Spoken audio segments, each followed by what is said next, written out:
If you go back to like 1965, 1970, in the social sciences and humanities, you can see it's about 3-to-1 left to right, and it's now about 12-13 or thereabouts. So it's gotten worse. It's not the case. Yes, academia, particularly social sciences, humanities, has leaned left for a long time, but it's not leaned left to the same extent it has now. Things have gotten much worse.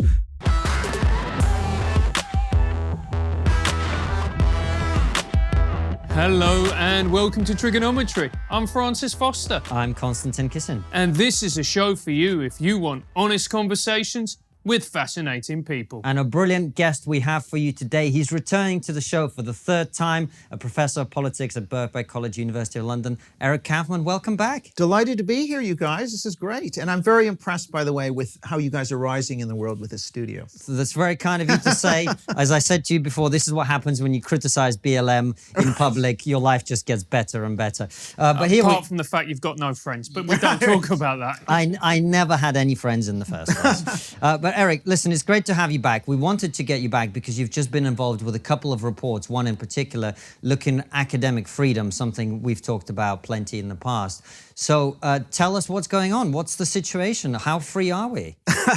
Well, I think it's important because universities are where kind of cancel culture and wokeness emanated from. So I think it's very important to start there and see what's been happening.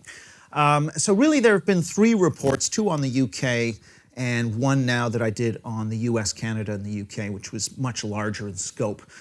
It's worth mentioning that the sort of 2020 August UK report on academic freedom was the one which 5 of our 7 recommendations went into the UK government's white paper.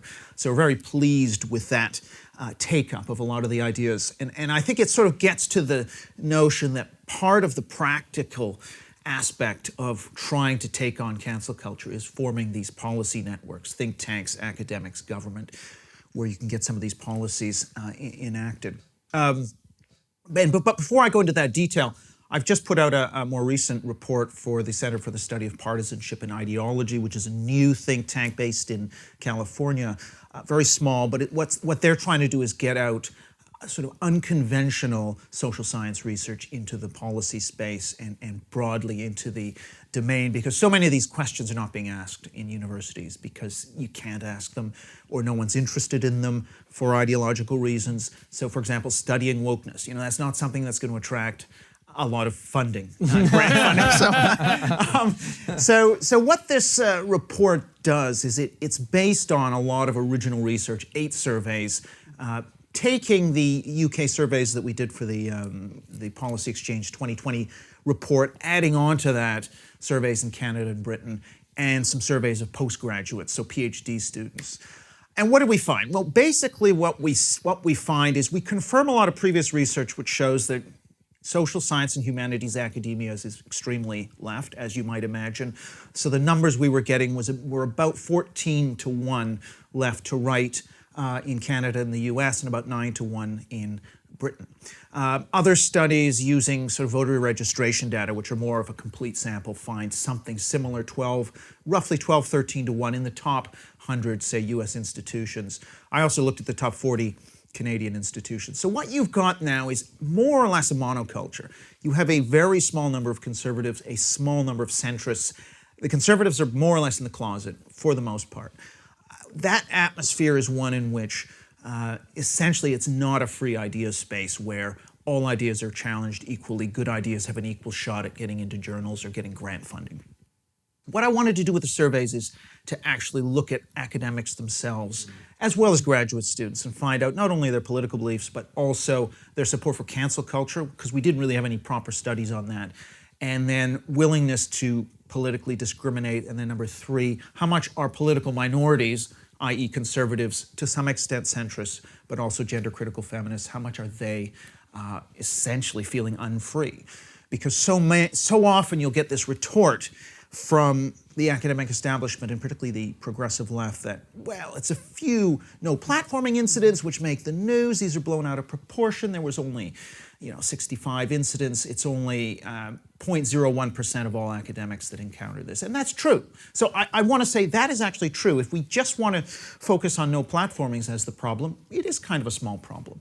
But it's a symptom. What we argue in the report, what I argue in the report, is a much a symptom of a much larger threat to academic freedom, which is chilling effects. All right, And for so- every yeah. one person who gets no platform, there are 10 people who don't allow themselves to be no platform because they don't speak up in the first place. Yeah, but more than that, I wanted to get at the everyday academic in their teaching. Do they feel free to raise issues? In their research, are they researching what they really want to research and saying what they really want to say in conversation, in public commentary? Well, lo and behold, the answer is no. I mean, if you take conservative academics in the US and Canada who are in the social sciences and humanities, it's about 3/4 who say their department is a hostile climate for their beliefs. It's about between 6 and 7 out of 10 who say they self-censor in their research and teaching. If you look at Trump-supporting academics, there are a very small number. 1 out of 10 would let that slip to a colleague, whereas Biden supporters, it's about 9 out of 10, right? So you're talking about a major difference in who feels free to speak and who feels free within academia. So it's really a problem that's concentrated heavily on political minorities, which is why a lot of academics who tend to be center-left, they don't see this because it's not affecting what they do. They can just do their research, do their teaching. What's the problem? It's like in China, if you just have a nice life, you go to parties, you drink, you do whatever. What's the problem here? I don't feel I'm free. It's only once you cross the ideological regime that exists. And it's similar in a university. It's only when you cross a boundary, which is, it could be around hot-button issues, race, gender, sexuality, not having the right opinions. So a Kathleen Stark, for example, on gender-critical feminism, boom, all of a sudden you're in trouble, you're getting no platforms, you're getting hauled into disciplinary tribunals. But as long as you toe the line, you're fine. And so it's something similar in academia. The other thing is being a conservative it's not technically crossing one of these hot-button issues, but it is more or less associated with being on the wrong team, and therefore you also kind of endanger yourself if you're identified as such. And therefore, very much this small group of maybe 3 to 5% of academia, this just the gender-critical feminists, the conservatives in the social sciences and humanities, that's who are really feeling this heat, this loss of liberty. So I kind of concentrate a lot on them, but also it's not as if the vast rump of academia is off the hook, because they're complicit in this system. So it's not as though the Trump supporters and the conservatives and the gender-critical feminists are just being paranoid, that actually everybody would love them and be open to their ideas. Well, not really, because if you look at, I did something called a list experiment, which allows you to get at people's true views in a way that a direct question doesn't. And what I found was essentially 4 out of 10 US social science humanities academics would not hire a Trump supporter. And 45% of Canadian academics, and in Britain it's about 1 in 3 who wouldn't hire a known Leave supporter. So you've got pretty high political prejudice operating. If you think about going up for promotion or trying to get something in a journal, if you've got 4 referees and, well, 40% of them are going to be politically biased, the chances are 1 or 2 of those people are going to be against you if they can smell your politics. That means you're going to keep that politics in the closet in your work, right? So this is the dynamic that's going on. It's not so much fear. I mean, it is fear of losing your job. I want to come to that cancel culture point in a minute. But the biggest problem is political discrimination. Political discrimination is a huge topic, which is, it seems to me, not receiving anywhere near the attention it needs to get. It is massive. And it's not only academia. Actually, if you take people of, say, whether left or right, they both discriminate relatively equally inside and outside academia. It's just much more acceptable for people to say, I don't like this person because he's a Tory or he voted for Corbyn or whatever, and that's going to influence my decision. That's actually not allowed in a hiring decision or a firing decision, but there seems to be a tolerance for it. So anytime you get an institution that's, say, 10 to 1 or 14 to 1 of one group, say in the university's case, it might be left to right, all of a sudden you're in a climate where there is massive political discrimination, because in a situation where it was 50-50, everyone's equally prejudiced. The prejudice will cut both ways. Yeah, you might annoy one person, but someone else might favor you for your views. So it comes out a bit more in the wash. But once you get a situation that's highly tilted, Yeah, that one person may be equally prejudiced as these 10, but 10 to 1 means the effect hits the political minorities just that much more. And that's kind of what we're seeing in academia. And what that then means is you get, with political discrimination, you get two things. One is self-censorship and people concealing their views, but also you get people being repelled from going down the academic track. And one of the surveys I did, which was on graduate students, showed that conservative graduate students, particularly at the master's level, knew that academia was not a place that was friendly to their political ideas, and that was significantly linked with not wanting to pursue an academic career. So what you're now into is a sort of self-fulfilling feedback loop where you've got a hostile climate for conservative or gender-critical beliefs that keeps people with those beliefs from coming into the profession, which keeps the sort of impurities out and keeps it a monoculture. And so it's reproducing itself. And the big question is whether that dynamic is going to migrate to other spheres like publishing, like, I don't know, motion pictures or whatever, which may not be quite as advanced as universities. Oh, they are. Oh, maybe they are. Okay. They are. I'm writing my first book at the moment. Believe me, they are. Yeah. So that's the issue. And if you go back to like 1965, 1970, in the social sciences and humanities, you can see it's about 3 to 1 left to right. And it's now about 12, 13 or thereabouts. So it's gotten worse. It's not the case, yes, academia, particularly social sciences, humanities, has leaned left for a long time, but it's not leaned left to the same extent it has now. Things have gotten much worse. And I think part of the explanation is the spiral, where you get a monoculture, which is then hostile, which then deters people, and that just drives this cycle more and more. So yeah, that's pretty much the message of my report on academic freedom recently. There weren't specific policy recommendations in this one the way they were the way they were in the British one. The British one had a series of policy recommendations, which I would also largely endorse for the U.S. case. It's just that CSPI didn't want to go into the policy side of it, and so I said, fine, we won't do that, because we had some disagreements among some of the other fellows, and I thought, okay, we'll keep it out of this, we'll keep it empirical. But I wrote up some of the policy stuff for City Journal, which is the Manhattan Institute's in-house organ, and sort of laid out some of my policy thoughts in that piece, which largely kind of follow from what's been done here in Britain. And it also gets into a wider conversation. Eric, maybe you should remind people what they were. Yeah, so for your viewers, particularly not from Britain, back in February, the government basically committed to, well, in a policy white paper, they set out some reforms that were going to be made to universities here. Now, this is still to pass through and become law, but it's almost certainly likely to go through. It's just a question of whether it goes through in its present form or whether there's some amendments that are made. But basically what this legislation does and policy guidance does, almost all of it is about enforcing current law, but it's about doing it proactively, right? So instead of, for example, your academic freedom rights being violated because the university says, what you're saying, it puts our university in a bad light. We've had some complaints from students, AKA a kind of, Twitter mob. We've had these complaints, and therefore we would like you to, stop writing what you're writing, or whatever. Or we haul you in and we punish you in some way. We take you off, take you from this position. You're no longer on this committee, or you're no longer able to teach that. So there's a punishment that's involved. Well, that is actually a violation of your academic freedom, even under current law. But the way the law is set up now is you've got these different obligations. The universities have an obligation to ensure academic freedom, but then they've also got their policy and work and study, where you can't be seen to be harassing anybody, and harassment is loosely subjectively defined. And then you've got our reputation of the university, and that, well, we can't have that sort of besmirched. That's all used in a way to trump academic freedom. So academic freedom comes last, and it's more or less thrown under the bus whenever there's a conflict. What this legislation would do was essentially say, you can't do that, academic freedom is number one, and all these other considerations are 2 and 3.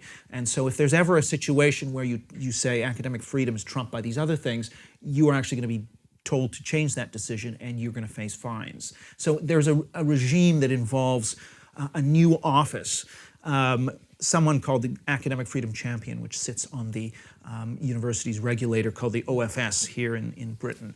And what they would have the power to do is essentially investigate universities and essentially tell them to reverse decisions, issue fines, and so on. This is the only way. And I know there's a discussion around this. I have this discussion with others who say, no, the market will sort it out and people will vote with their feet and good ideas will drive out the bad. And no, it's not actually how it works in a system such as the university system where there is, first of all, it's government funded. Secondly, there are huge network effects and legacy effects. You can't just set up new universities left and right because there are tremendous advantages to being established. So you have to work to reform the existing sector, which means you've got to use the power of government. And that, for some libertarians, is anathema. And I think if you go down the path of being a libertarian on issues around wokeness, whether it's tech firms or universities or whatever, in my view, you're being a useful idiot for the woke. All you're doing is essentially taking away the only lever we have to try and roll back this stuff within these institutions.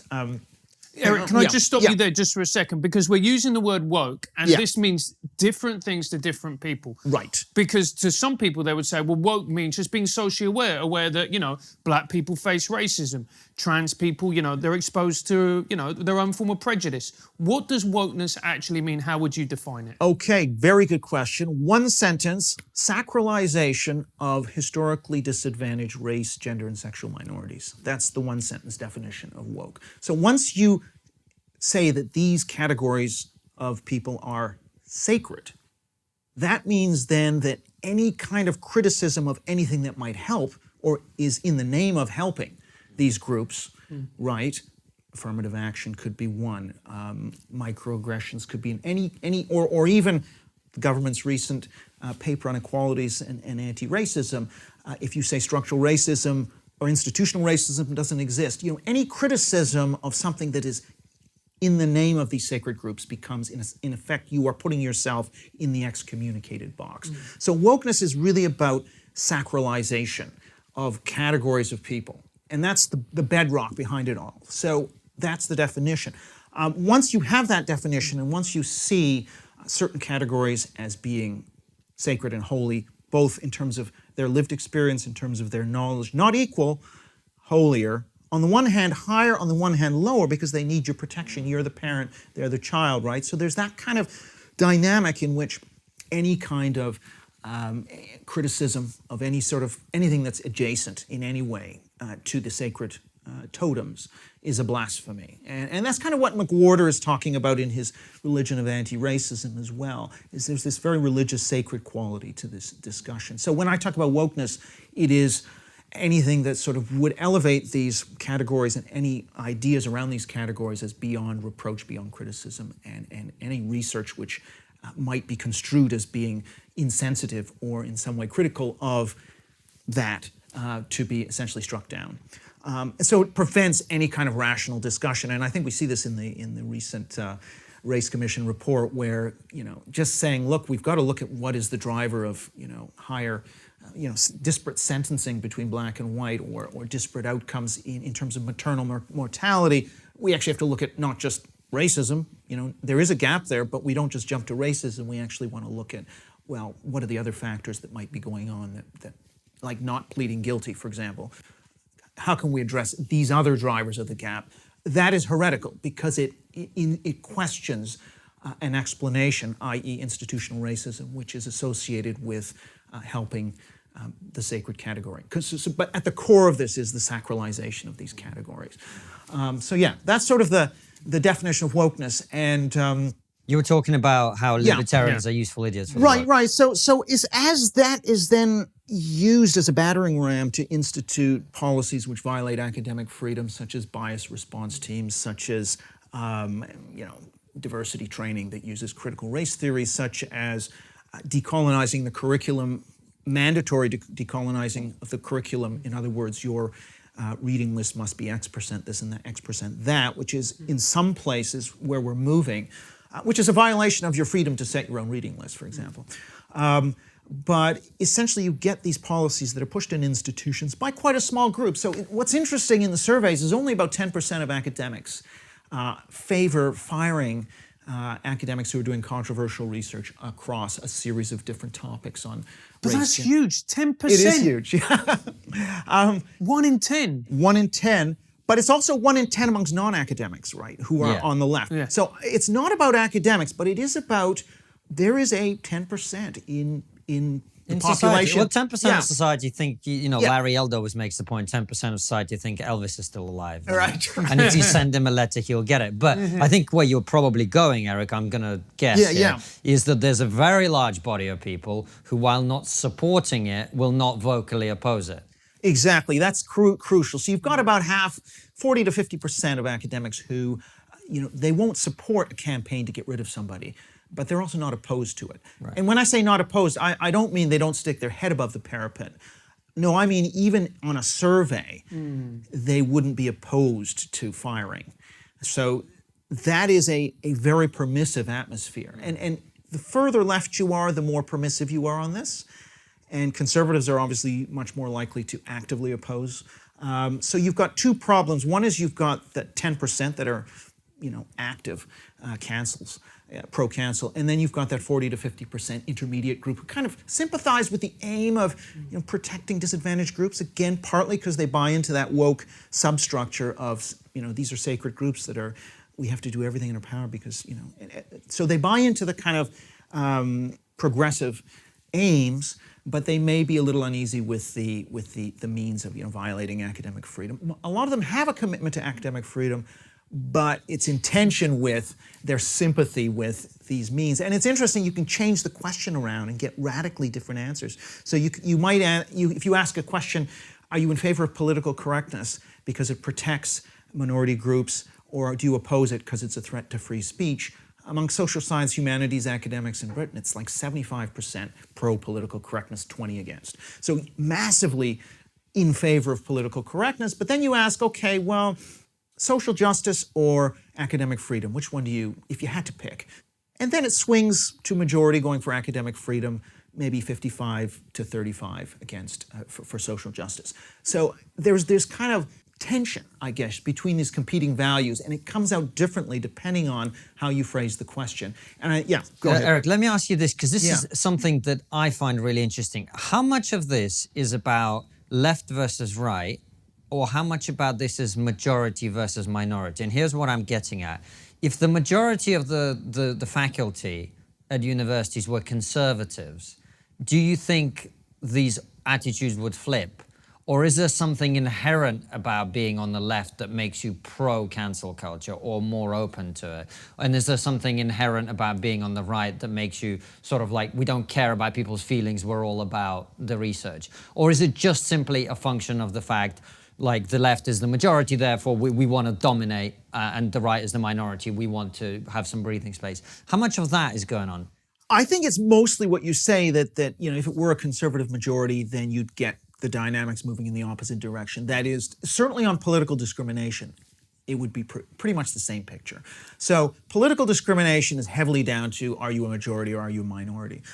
But the difference, I think, is on support for cancel culture. And one of the things, by the way, I didn't mention was that amongst younger academics, age 35 and under, twice as supportive of canceling as those 50 and over. Well, that's good news. Yeah, exactly. and graduate students are even more. So, I mean, I asked 4 hypothetical questions, and, it was about 10% of academics back cancellation in any one of those scenarios, but about 25% if you consider at least people who backed at least one of the 4 cancel scenarios. Well, that number was over 50% for PhD students in the US. So 1 in 2 PhDs backs at least one of these 4 hypothetical cancel campaigns. So people who say that somehow these things come and go, these phases come and go, McCarthyism came and went, this is going to come and go. I mean, really, all of the data that we see is that we've got a more intolerant generation coming at us, and we should expect to see these problems get worse and not better. Hey, Konstantin, do you like success? Well, I'm working with you, so clearly not. There's this great new podcast called Secret Leaders, where they have honest conversations with fascinating people from the world of business. Have they taken our strapline? Because if they have, I'm going to sue the f***ing motherfuckers back. No, I wrote that bit. Ah, okay. Well, tell me about Secret Leaders then. It's brilliant. They interview some of the most successful entrepreneurs in the world. My personal favorite was with Huel founder Julian Hearn, who explains how to become a food and drink millionaire. Yeah, you listened to that one because it's all about food, didn't you? Yeah, I knew it. Who else have they interviewed then? I don't know, I only listened to the food ones. Joking aside though, they've talked to the founders of pioneering startups like Brewdog, Monzo and Joe Malone. My favourite episode actually was with Alex Stephanie, the CEO of Beam, who spoke about how business could solve huge societal problems like homelessness. Oh wow, that sounds great. Where do I go to listen to Secret Leaders? Just download it right now from wherever you get your podcasts. All you need to do is search for Secret Leaders. Easy. And why do you think that is, Eric? Why do you think that the young people become more censorious than ever? Isn't that when you're meant to be more free, more open? You know, you're more experimental when you're young. The end of corporal punishment. That's what happened. Yeah. No, Eric, that was a joke. Sorry, that was You're a not joke. supposed to go to the joke about how we stop beating kids. All right. That was a joke. I missed that. It was under your breath. We don't beat kids enough, Eric. Yeah. That'll be the clip that we use, Eric. I know. Yeah, that's a Latino coming. I know you're Exactly. right. We need to beat our children. Huh? That's right. Well, God, I've kind of lost the thread now. What the hell were you asking? The question was, why are young people Oh, yeah, young people, yeah. This is interesting because there's all kinds of other data that we find. You know, there was a survey now by the FIRE, the Foundation for the Individual Rights in Education, 20,000, huge sample. It's like 75% of people were opposing, so 75% were opposing having different kinds of controversial speaker on campus, you know, around someone who thinks that all abortion should be illegal, or someone who thinks that BLM is a hate group. You know, you would have only 20-25% saying such a person should be allowed on campus to speak. You know, yeah, we are seeing definitely more intolerance. Why is that happening?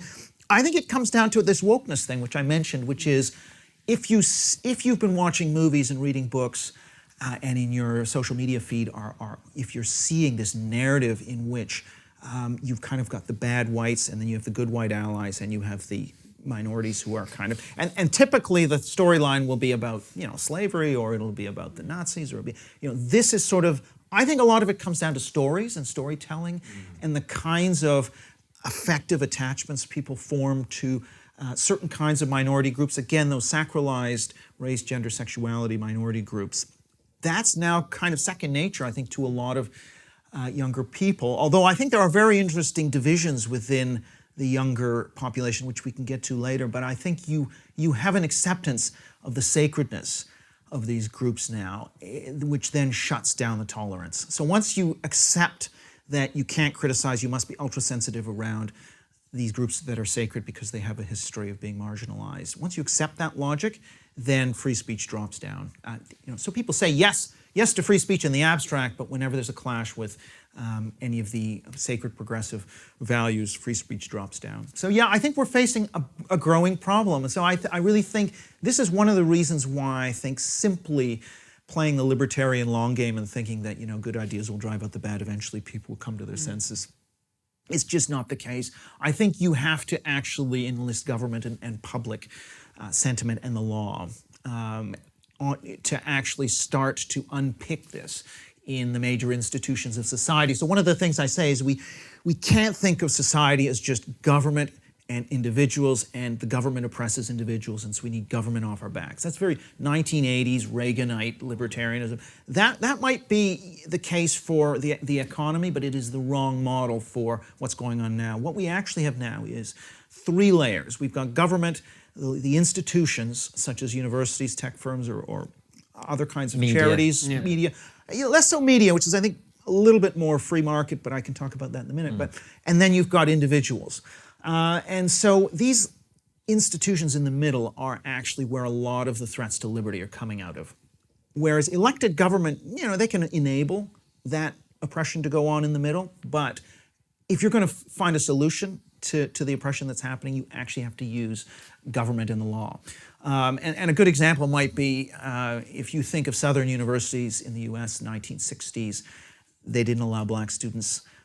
The federal government actually had to come in and say to these universities, you have to desegregate in order to give these students their rights. So the government actually had to curb the autonomy of the institutions to give autonomy to the individuals. And that's sort of the situation we're in. The government actually has to lean on institutions like universities or tech firms that are monopolistic in order to free up society. And that's very hard for a lot of traditional libertarians who are just anti-government to get. But we have to get past that kind of 1980s style reasoning and start to use government effectively to protect liberty. And it's actually not that hard a concept. If you imagine a gang of people out there who want to lynch you for hosting Trigonometry. I mean, there are. There's more than one of them, mate. Especially in this part of London. Yeah, thankfully they're very weak physically. Yeah. but the only way you Says could the man who also has soy milk, by the way. Listen, I have dietary requirements. Leave me alone. He's got intolerances of the worst kind. But yeah, so you imagine a gang of people out there wanting to lynch us. So you need the police to come in and evict them to get your freedom back. So you need the state actually to intervene when you have these intermediate level forces.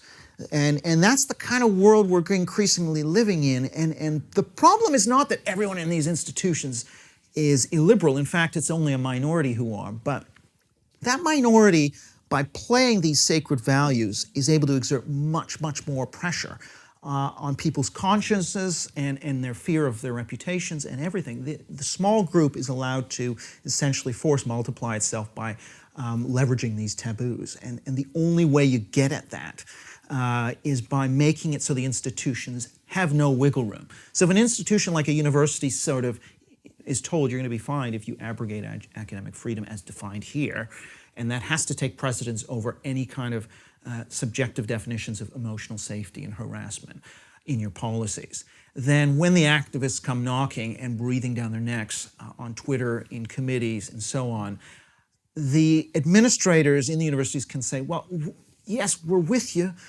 but we can't do it. Our hands are tied. And that's the response we're looking for, is to say, we don't want the administrators to declare loyalty necessarily to free speech. What we want them to be able to do is to say no to the activists. And once the activists are unable to push the administrations in their direction, they've lost their power. And that's the whole point, is to use the law and government to try and take away the levers of power that connect these activist campaigns to these institutions. If you can break that link, then all of a sudden you massively increase the freedom of the people working in these institutions. And it's not enough to allow people to sue. Yes, that is important. The Free Speech Union and FIRE and all of these groups are doing hugely important work. And Counterweight as well, which is Helen Pluckrose's organization. That's hugely important, that people actually have someone to go to if they come under attack. But it's not really enough, because still, for people to actually engage in a lawsuit, that's a lot of money, that's time, emotional distress. You're just going to take the easy route. So in order to get rid of that chilling effect that says, I don't want to touch this subject because I could be in trouble, I don't want to say this because I could be in trouble, in order to really address that, you need a proactive government that is actively looking at, hearing whistleblower complaints, that is acting in real time to shut down attempts to discipline people whose ideas contravene dogma, for example. And it's that proactive application of the law which is what I think we need to move to if we really want to address the chilling effects. Isn't one of the challenges going to be, so you've used the examples of university in the 1960s being overtly racist, but that was very easy to prove. Very, very, very easy to prove. This is far more difficult, isn't it, Eric? Well, it's not hard to prove. I mean, my surveys, which are by no means the only ones that have been done, show that there is a very substantial body of people willing to politically discriminate. So that's fact, right? Yeah. We know that the universities have become more and more and more ideologically skewed, losing their viewpoint diversity. Again, that's established fact. So we've got these two things, which are now. Let's imagine that the university had very few black or non-white academics in there, or even students. But let's just take academics. And we had surveys that were showing that 30 or 40% of academics would discriminate against a black applicant. There's just no way that would stand, nor should it stand, right? So that would be sufficient evidence for radical change and action to happen. We've got the evidence, but what the problem, and also the European courts and other courts have essentially said, you cannot politically discriminate. You can't just fire somebody because they're a Labour Party supporter. You know, your political beliefs are protected. So this is not legal. It's not legal to do it. And so part of the problem is, okay, how do we then get to a situation where we can apply the law into these institutions? That's not being discussed now. You don't receive any guidance that you're not allowed to discriminate on political grounds when you're going into a hiring committee, for example. The universities are allowed to be blatantly political. I think they should have to be politically neutral at the administrative level, not the academic. Academics should be able to have whatever political views and say them in class, and well, that's fine. They've got their freedom, but I think it's at the departments. Departments saying we are a progressive department and posting political things in their common rooms. Again, different if individual academics post stuff on their doors, but for official parts of the university to be pushing a political message, I think should not be permitted in publicly funded institutions. Like schools, they should have to be neutral. So putting that kind of neutrality in would, I think, help to change the atmosphere. So all I'm saying to you is we've got the proof. I don't think we need more proof. We have pretty strong evidence now. It's just what do you do about it? Well, this is my question, because what you're talking about, and I, by the way, like the libertarian position, which I used to be quite sympathetic to, clearly doesn't work in the modern environment. There's no argument about that. You know, this idea, oh, let's just have another Twitter. Well, we saw what happened to Parler. Right. And it doesn't work. It's just, to me, that's just a given. But what it sounds like to me, given the demographic dynamics of a university, particularly with the younger people that you were talking about being so woke and so pro-cancel culture and you're sort of trying to solve a problem from the top down, but the problem is from the bottom up, isn't it? Right. Well, that's a very good question. So I think we've got two issues here, and this is kind of encapsulated in the sort of Chris Rufo versus IDW debate. You've got a problem. So for anyone who's not familiar with those two, just give us a summary. Yeah, so this is really a kind of debate between Chris Rufo, who's sort of saying, well, you know, intellectual dark web, you're a talking shop. It's great that you're having these programs, but you're having no effect on day-to-day operation of people's lives in institutions and on politics. Now, my own view is actually both of these positions have merit, that you do need to win the war of ideas. Ultimately, if you lose the war of ideas, even if you get regulation and the law, that will only keep the wolf from the door for so long. So you do have to ultimately win the battle of ideas to get a free speech culture, as Greg Lukianoff would put it, support for free speech as a cultural thing, in order to underpin the legal and political framework. However, in the long run, we're all dead. And in a way, to kind of condemn everybody to a woke inquisition within these institutions for the foreseeable future, for at least a couple of generations or however long it's going to take, right, for this generation to pass through the system and for the next one to a more sensible one. Although I think actually this generation is not as lost as that might sound. They're actually much more varied and fractious. But still, I think you've got to play the long game on the ideas front, but you also have to play the short game, which is that most of the public are pro-free speech, and so you need to enlist them via the democratic process to penetrate these institutions and push them towards, essentially ensuring expressive and academic freedom, and also to work on the viewpoint diversity front where that is an issue, as in, say, the BBC, for example, or as in academia. And I think you need to do both. You've got to fight the battle of ideas. I think the IDW is very important, but I also think what Rufo's doing on critical race theory is extremely important as well. It's just that Rufo's important for the here and now. IDW is very important for the longer term. Although I will say one thing, which is that government policy can shift cultural norms. You know, governments brought in anti-smoking and seatbelt regulations, which then shifted cultural norms around the acceptability of smoking and not wearing a seatbelt. And I think Cass Sunstein makes this point in his book on conformity. So it's important to do both, and I certainly don't think government activity weakens the energy behind the battle of ideas, as some people have asserted. I think you've got to go both routes. And Eric, don't you think the part of the problem as well is, well, let's call it old-fashioned backbone.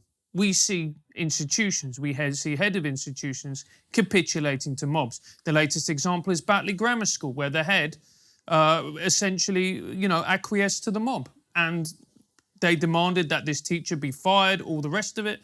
and he bowed down. Isn't that part of the problem as well?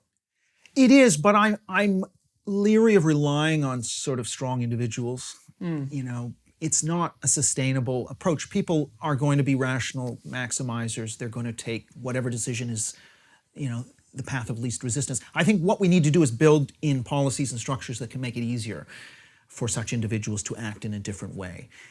So, for example, if the conservative government is saying to Batley Grammar, you know, that was the wrong decision, I don't know quite where the autonomy lies here, but they might, if, for example, this was a violation of the academic freedom of the teacher, for example, then the regulator could simply go to the school and say, you know, you've got to reverse that decision, and they just have to do it. I mean, that would be an example of where, if this was happening a lot, and of course you want to give as much institutional autonomy as possible. That is the ideal. But where this is then presenting an opportunity for flash mobs and activists to push on these levers, and they're pushing in the administrative layer, that middle layer of institutions, then the government has to come in and more or less prescribe and say, no, you can't do that. You've got to reverse this decision. So that would be the model in this case, where the government would, or the regulator would say, sorry, you've got to actually reverse that decision. Simple, because these are the policies, this is the way obligation A sits with regard to obligation B, and if obligation A is legally worded in a way that says you have a duty to, as opposed to some other legalistic wording which suggests that the second obligation is, like, say, to safety or something has a lower standing, then the one trumps the other. It's all about specifying these things in law. I think the Free Speech Union has some good ideas here. You've actually got to get into the legal nitty-gritty, and this is one of the things about the whole culture war thing, is you actually have to have a policy network that gets into the weeds, gets into the way laws are written and the way these things are traded off against each other, where the thresholds are. You have to get, like with the BBC, for example, and I agree with you, I don't agree with defunding the BBC, but what I would agree with is a more interventionist approach to, for example, a fairness doctrine, where you would be able to look at content and look for balance and monitor that through, which we can do through things like sentiment analysis. The other side needs, the sort of anti-woke side has to get into these cultural weeds. They can't just say, oh, we're going to cut this and we're going to cut that. I don't think we can cut our way out of this problem. It's a cultural issue, and you need to sort of engage it as a cultural issue. Well, you've hinted and teased that there may be a ray of hope when it comes to the new generation coming. Right. So break that down for us a bit, because the initial figures you gave us were really scary. Half of PhDs pro-cancel culture, blah, blah, blah. But you've kept injecting little notes of optimism in there. So what's the breakdown with young people? What's their attitude? Well, I think it depends. I think in Britain we can see something slightly different from the US, although we see something that is similar in terms of the way opinion is shaking up. But in Britain, for example, I would say, to put it crudely, 18-year-olds are a lot more sensible than 22-year-olds now. And if you look at even politically, support for the Labour Party, for example, or Corbyn or whatever, peaks at around age 22, and then it drops considerably down to age 18. 18-year-olds are kind of similar to 40-year-olds in this country in terms of their political views. Really? In many ways. Yeah, on many things, and certainly in political party support, left-right support. So we're seeing something happening between age 22. Now, part of this could just be they didn't live through Brexit, that didn't shape their consciousness. And I think that's sort of my leading hypothesis. But we don't know what is causing this shift to the right, if you like, amongst the very youngest Zoomers coming in Britain. We don't see anything like that in the US, by the way, so I thought there was some evidence for it, but there actually isn't. Sorry, guys. Sorry, yeah. The American is on, damn! Yeah. But, because we keep being told, and sort of anecdotally there's elements of truth to this, that certainly when it comes to comedy, which is our former field, Right. You could say before we removed ourselves from it involuntarily. But the idea was that, like, there's this new generation of people who, like, really want edgy comedy and all of that coming. And you're sort of, possibly hinting that may be the case here in Britain. It is the case. I would say, and this was kind of something I was going to say at the end of the show, but I do think there's an emerging, quite shocking gender divide on this. Oh, yeah. So, I'm just not sure quite how to approach that. But I mean, look at him trying not to get cancelled. Exactly. But I mean, it's not to say that's the most. No. But you know, it's like 30 or 40 points gap in attitudes to kind of support for political correctness, some of the attitudes around cancel culture between the genders, particularly at the elite institutional level, elite university level. So how is that actually going to pan out? The fairer sex turns out to be less fair. Is that what you're saying, Eric? It looks that way, but who knows? I think people obviously get married and they whatever. But I think. But can we just put it in sort of in plain terms? Women are much more in favour, young women, of political correctness, cancel culture, etc. Is that yes, that's right. I mean, what I would say is that your young Zoomer males are not particularly politically correct. Now, again, this is not to say that gender is the only thing that matters. It clearly isn't, but it's part of what looks to be an emerging political split that's wider than it's been. And you see that in the US and in Britain.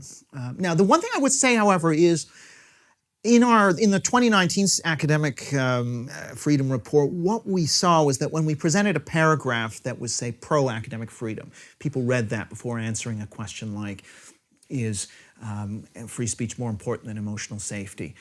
You can actually get undergraduates to shift their opinions like 15 points when they read something about the history of the battle for free speech. But you can also shift them 15 points in the sort of emotional safety direction when they read about historically marginalized groups. So that opinion is up for grabs in a way that the PhD student opinion is not, and the academic opinion, by and large, is not. So any efforts need to be focused on the sort of people before they become adults. I mean, that is really where opinion is more malleable. So I still think there is a lot of hope that opinion can be shifted. And of course, the Free Speech Union wants the government to be teaching about free speech in schools. I think that would be an excellent idea. Also, students, when they come to universities, should receive just a standard mailing informing them of their rights, their free speech rights being protected, why this is important. That should be standard issue as well. So I think we have to make the case to younger people, because I don't think it figures in their thinking very much. I mean, one of the things on the FIRE survey, one of the questions was actually about allowing someone on campus who said all whites are racist. Now, that's a central tenet to critical race theory, which is interesting, but there, only 25% of students were in favor of allowing such a person on campus, which I thought was quite ironic given the emphasis on critical race theory. But so there is a sort of knee-jerk kind of intolerance that is partly ideological, but it's just partly because they haven't learned about the importance and the value and the struggle for things like the right to criticize the government in the 18th century in England. You know, even these sorts of things, the Cultural Revolution in China, none of those stories they know, whereas they know all about, you know, civil rights movement and the Nazis and all, which is great, but they don't know anything about the things Orwell talks about, or the battle for the right to criticize and publish against the government. You know, none of that is part of their education, from what I can tell, and that needs to change, I think. I love the fact you've been talking about cancel culture, and then it's right there. Oh yes. Right. Do you have a website, or do you plan to have a website? Well, if you do, then EasyDNS are the company for you. EasyDNS is the perfect domain name registrar, provider, and web host for you. They have a track record of standing up for their clients, whether it be cancel culture, deplatform attacks, or overzealous government agencies. He knows a bit about that. So will you in a second. EasyDNS have rock-solid network infrastructure and incredible customer support. They're in your corner no matter what the world throws at you, unless it's your ex-girlfriend, in which case you're on your own. You'd know about that. Move your domains and websites over to EasyDNS right now. All you've got to do is head over to easydns.com/triggered and use our promo code, which is of course triggered as well, and you will get 50% off the initial purchase. Sign up for their newsletter, Access of Easy, that tells you everything you need to know about technology, privacy, and censorship. But on a depressing note, Eric, what will happen, do you think? Very on brand for you. Yeah, it is. It's what I do. It's what I'm here to bring. What do you think will happen if we don't implement these changes into universities? Well, I think a lot of, essentially things will just continue moving in the direction they are, which is that every year, which with every crisis, whether it's the Sarah Everard killing, or whether it is the BLM or whatever, you get a surge of activism and more diversity training, more bias response teams, more decolonizing the curriculum, increasingly overt progressive messaging from the university. I mean, so each time you get one of these events, the ratchet gets turned up one notch, making things even more hostile for political minorities than it is now, skewing the truth-seeking mission of the university more and more away from what it should be. So yeah, I just think things are going to get worse unless we do something. And it's worth saying that some of these changes have been in train for a long time. I mean, speech codes came in the US universities in the late 80s. So we're now talking about our fourth decade of these sorts of speech restrictions being in place. So this is not McCarthyism, something that's going to blow and then go away. It's not going away unless it's sort of something's done about it. Well, if you're watching at home, make sure you send this and every other trigonometry interview to an 18-year-old female. This is how this gets That solved. sounds so creepy. Why? There's nothing creepy about it. You know, we're just trying to change the world. We're trying to make the world a better place, one interview at a time. Eric, thank you so much for coming back. It's great to have you. I think you're doing important work, and it's really good to get that information out there, and hopefully people in policy-making positions pay attention as they have done in the past. So with that in mind, what is the one thing that we are still not talking about that we should be? Well, I touched upon it, and that is political discrimination. You know, should it be acceptable for people in society to be able to discriminate on people's politics, whether it be for hiring, but not just for hiring and firing, but how about socially? One of the statistics that is remarkable in this FIRE survey is that only 7% of all female students in the FIRE survey who did not support Donald Trump, which is the vast majority, right? Sort of over 80%, only 7% would date a Trump supporter. Now, the reverse is nowhere near, other studies suggest the reverse is not as bad as that, but it does raise this question about— So right-wing women will happily date a liberal? More so. More so. Yeah. Much more so. But to me, that's surprising. Right. But there is this question about, how acceptable should it be? We know that we shouldn't be discriminating on the basis of race or on the basis of religion, but political belief, which is in a way a cousin of religious belief, is it acceptable to be discriminating socially, politically on the basis of political belief? I don't think it is, and I think we need to begin to really start to go after that and say, it's one thing if someone is an absolute extremist, but just if they are belonging to this broad category, which may in fact be 50% of your population, or Brexiteers 52%, actually that's very pathological and is one of the key sources of friction in society. We need to start talking about that and perhaps addressing it in many ways. Eric, when you said that, he was talking, I thought you meant like, would liberal men go out with a Trump-supporting woman? And the question is, that would be following, is how hot is she? Right. Yeah. Yeah, right. But he's talking about women, Yeah, so I know. it's all very Right. different. Well, it does work the other way around. So someone who opposes Trump, who's male, when they're asked if they would go out with a Trump-supporting female, it's maybe like 20% or 22%. So It's men. I'm sure. Yeah. And he's only being polite. In reality, it's more like 80%. But what Eric is saying is find someone you disagree with politically and have sex with them. That is the recommendation of this interview. Consensually. Obviously. Of course. Well, thanks for adding that. Now that's creepy.